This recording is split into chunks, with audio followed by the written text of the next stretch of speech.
BJP का प्रचार का काम करने का तरीका है, लेकिन जमीनी हकीकत कुछ और है। इतने वर्षों के बाद और दिल्ली की सरकार होने के बावजूद सबसे ज्यादा अन्याय, उत्पीड़न या सबसे ज्यादा परेशानी में अगर कोई है तो हमारी माताएं बहनें हैं। देश के आंकड़ों में अगर हम मध्य प्रदेश का स्थान देखें तो सबसे आगे दिखाई देता है मध्य प्रदेश, कि जहां सबसे ज्यादा माताओं, बहनों, बेटियों के साथ अन्याय हो रहा है। हाल ही की बगल की जो घटना सुनने में आई है 12 साल की बेटी के साथ, कोई आज कल्पना कर सकता है? जो प्रदेश 1 करोड़ 20 लाख बेटी माताएं बहनों को लाडली योजना से जोड़ रहा हो, 1 करोड़ 20 लाख के लगभग, उस प्रदेश में यह हालत हो। और फिर एनसीआरबी का आंकड़ा हमारा नहीं है, कोई समाजवादियों का आंकड़ा दिया हुआ नहीं है, ये तो प्रदेश सरकार से जो आंकड़े जाते हैं दिल्ली में, उन्हीं आंकड़ों के हिसाब से मैं बोल रहा हूं। आप सोचिए, 20 साल लगभग यहां पे सरकार और 10 साल दिल्ली की सरकार ने मिलकर के अगर यहां पर असुरक्षित और असुरक्षा की भावना दी है माता बहनों में, तो क्या तरक्की और क्या खुशहाली है। और फिर आरक्षण को पास कर रहे हैं लोकसभा में, और ये कहकर के कि ये माताओं बहनों को सम्मान के लिए हम योजना लेकर के आ रहे हैं। बीजेपी के लोग इसको लेकर के धूमधाम से प्रचार कर रहे हैं कि हमने महिला रिजर्वेशन बिल लोकसभा और राज्यसभा से पास कर दिया है, लेकिन जब सच्चाई देश ने जानी तो न जाने कब ये लागू होगा। जो ये बिल लेकर के आए हैं, कम से कम उन्हें साबित करना चाहिए कि मध्य प्रदेश की जो सूची होगी जिसमें चुनाव लड़ाने के प्रत्याशी होंगे, उसमें कम से कम 33% महिलाएं दिखाई दें, और 33% वो हो जो उनकी कार्यकर्ता हो, उनकी पार्टी के संगठन की माताएं बहनें हों। और अगर ये 33% नहीं देते हैं तो इसका मतलब यह है कि लोकसभा में और राज्यसभा में केवल देश की जनता को धोखा देने के लिए और खासकर माताओं बहनों को धोखा देने के लिए बिल लेकर के आए हैं। अभी जो सूची दिखाई दे रही है, जो भी जारी की है उन्होंने सूची, तो ऐसी सूची तो नहीं है जिसमें 33% महिलाएं दिखाई दे रही हों। लेकिन समाजवादी पार्टी की कोशिश होगी, जो समाजवादी पार्टी ने पक्ष रखा कि पिछड़े मुसलमान भाई, अल्पसंख्यक, उनकी भी भागीदारी हो, तो समाजवादी पार्टी अपने पार्टी स्तर पर जरूर विचार करेगी कि अगर हमें 20% भी महिलाएं लड़ानी पड़ी तो हम लोग 20% लड़ाने का काम करेंगे। अभी सुनने में आ रहा है कि लाडली योजना का विस्तार हो रहा है, उसमें धन भी बढ़ाया जा रहा है। समाजवादियों का मानना है कि 1000, 1500, 2000 से काम चलने वाला नहीं है हमारी माताओं बहनों का, और खासकर मध्य प्रदेश में।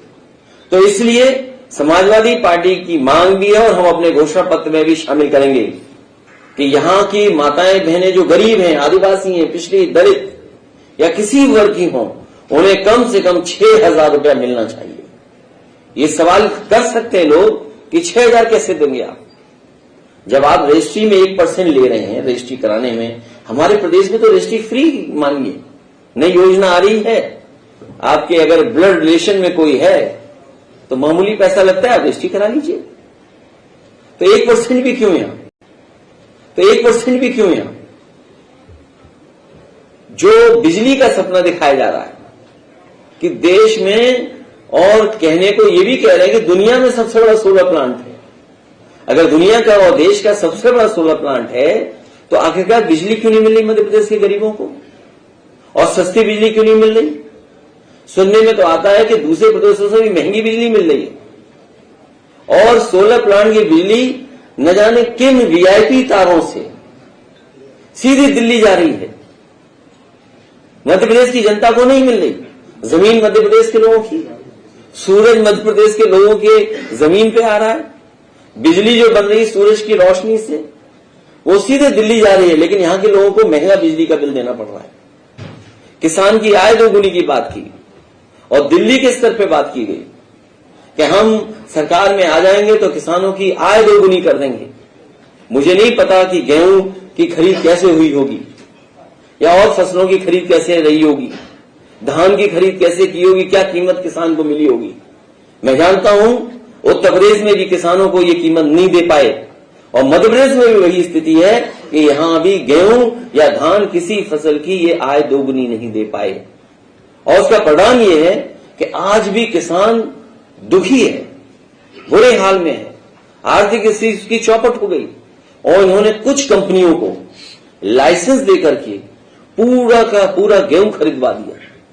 और इसलिए गेहूं खरीदा जा रहा है क्योंकि इधर बाजार में पैक्ड जो आटा है उसकी कीमत बढ़ गई है, पैक्ड जो आटा है उसका बाजार बढ़ गया, बिस्किट का बाजार बढ़ गया, ब्रेड का बाजार बढ़ गया।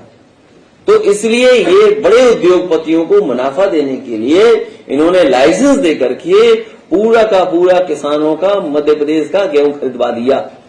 न केवल उत्तर प्रदेश मध्य प्रदेश का खरीदा गया, बल्कि हम ये जानते हैं कि बीजेपी उद्योगपतियों की पार्टी है, बड़े लोगों की पार्टी है, इसलिए मध्य प्रदेश का भी गेहूं खरीदवा दिया उन्हीं कंपनियों को, और उत्तर प्रदेश का भी गेहूं उन्हीं कंपनियों को खरीदवा दिया। बड़ा दावा करते हैं कि बेरोजगारी खत्म हो गई। हमारे यहां तो मुख्यमंत्री अनएम्प्लॉयमेंट रेट की बात करते हैं।